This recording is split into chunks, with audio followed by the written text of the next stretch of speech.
नमस्कार दोस्तों, आपके अपने चैनल स्टडी विद ओझा में आपका बहुत बहुत स्वागत है। दोस्तों कैसे हैं आप लोग? आई होप अच्छे होंगे। दोस्तों हमेशा की तरह एक और वीडियो के साथ हाजिर हूँ टॉप 10 सीरीज लेकर, जो कि आपके एग्जाम के लिए काफ़ी इंपॉर्टेंट है।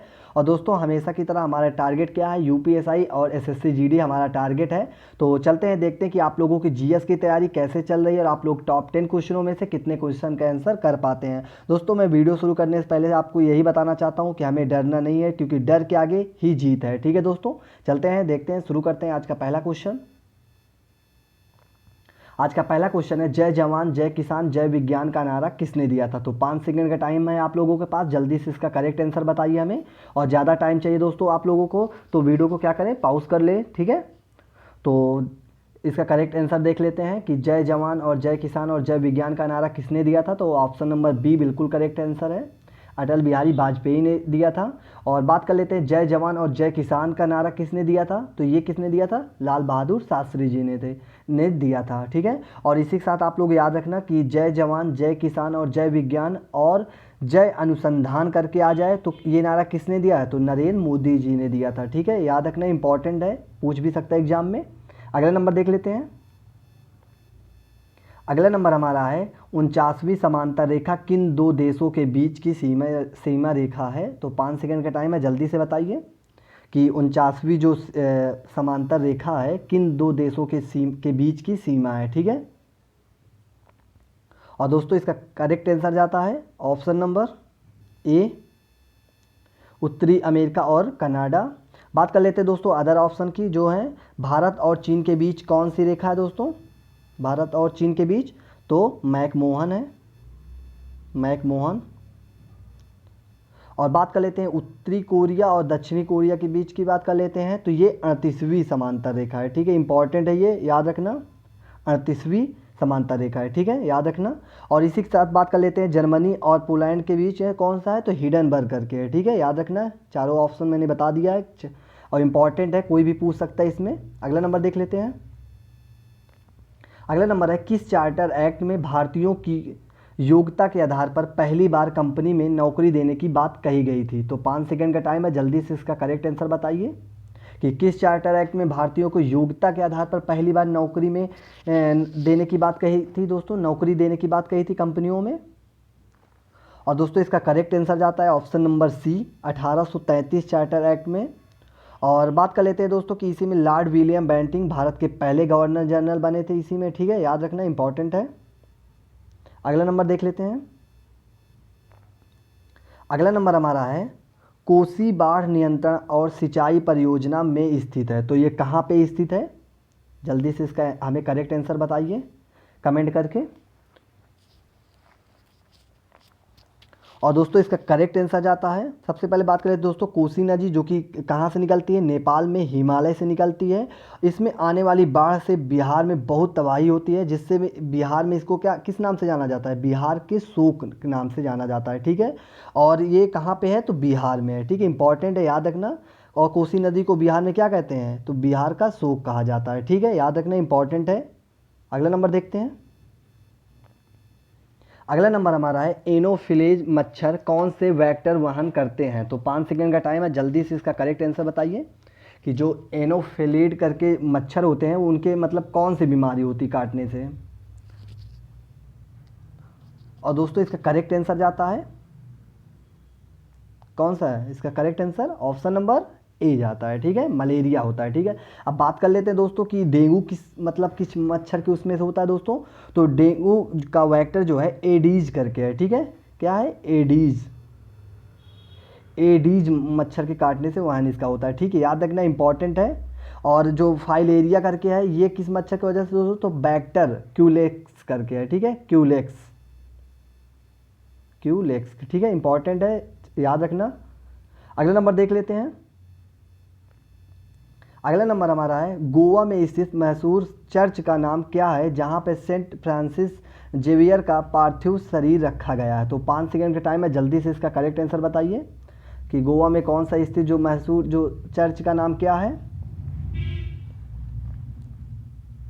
तो बात कर लेते हैं दोस्तों, गोवा में जो स्थित चर्च का नाम है वो क्या है? बोम जीसस का बसीलिका। ठीक है, यहीं पर क्या है कि सेंट फ्रांसिस जेवियर का पार्थिव शरीर रखा गया है और यह चर्च जो कि यूनेस्को द्वारा विश्व धरोहर की सूची में भी शामिल है। ठीक है, याद रखना इस चर्च को जो कि क्या है यूनेस्को ने विश्व धरोहर की सूची में भी शामिल कर रखा है। ठीक है, याद रखना इंपॉर्टेंट है। अगला नंबर चलते हैं। अगला नंबर है निम्न में से कौन हिंदुस्तान सोशलिस्ट रिपब्लिकन एसोसिएशन का सदस्य नहीं था। तो 5 सेकेंड का टाइम है, जल्दी से बताइए इनमें से कौन से व्यक्ति हैं जो कि हिंदुस्तान सोशलिस्ट रिपब्लिकन एसोसिएशन का सदस्य नहीं थे। और दोस्तों इसका करेक्ट आंसर जाता है option number D, Nana Saheb.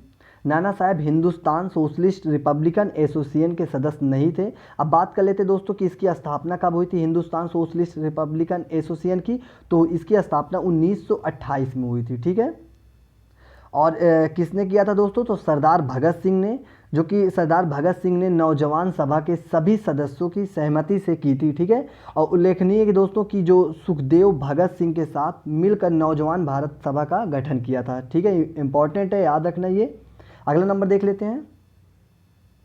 अगला नंबर है किस संविधान संशोधन के माध्यम से राष्ट्रपति, उपराष्ट्रपति, लोकसभा तथा प्रधानमंत्री के निर्वाचन का सर्वोच्च न्यायालय तथा उच्च न्यायालय में चुनौती देने के अधिकार को समाप्त किया गया था। तो 5 सेकंड का टाइम है, जल्दी से इसका करेक्ट आंसर बताइए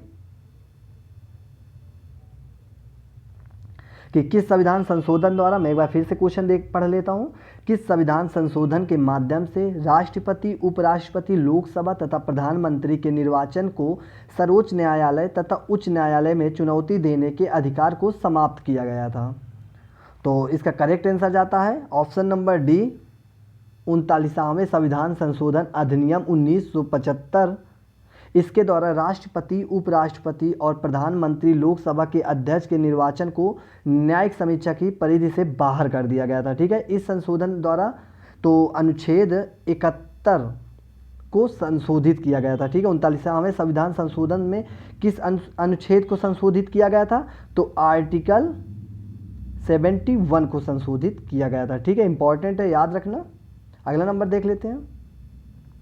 अगला नंबर है निम्न में से कौन भारतीय संविधान की प्रारूपण समिति के सदस्य नहीं थे। तो 5 सेकंड का टाइम है, जल्दी से इसका करेक्ट आंसर बताइए कि भारतीय संविधान के प्रारूपण समिति के सदस्य नहीं थे।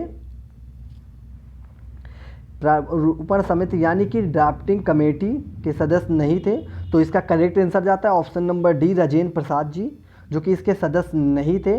अब बात कर लेते हैं दोस्तों कि इसमें टोटल मतलब कि जो ड्राफ्टिंग कमेटी थी इसमें कुल सदस्य कितने थे। तो कुल सदस्य जो कि 7 सदस्य। ठीक है, जिसमें एक अध्यक्ष है भीमराव अंबेडकर जी, जो कि इसके अध्यक्ष है, और 6 व्यक्ति और थे। ठीक है, इंपॉर्टेंट है, याद रखना। पहली बात तो यही डायरेक्ट पूछ लेता है दोस्तों आपके एग्जाम में कि जो ड्राफ्टिंग कमेटी थी इसमें टोटल व्यक्तियों की संख्या कितनी थी। तो टोटल थे 7। ठीक है, 7 ने। अब बात कर लेते हैं दोस्तों राजेंद्र प्रसाद के बारे में। तो ये किसके मतलब कि समिति के अध्यक्ष थे, तो ये झंडा समिति के अध्यक्ष थे। ठीक है, याद रखना इंपॉर्टेंट है, झंडा समिति के अध्यक्ष राजेंद्र प्रसाद थे। ठीक है, अगला नंबर देख लेते हैं।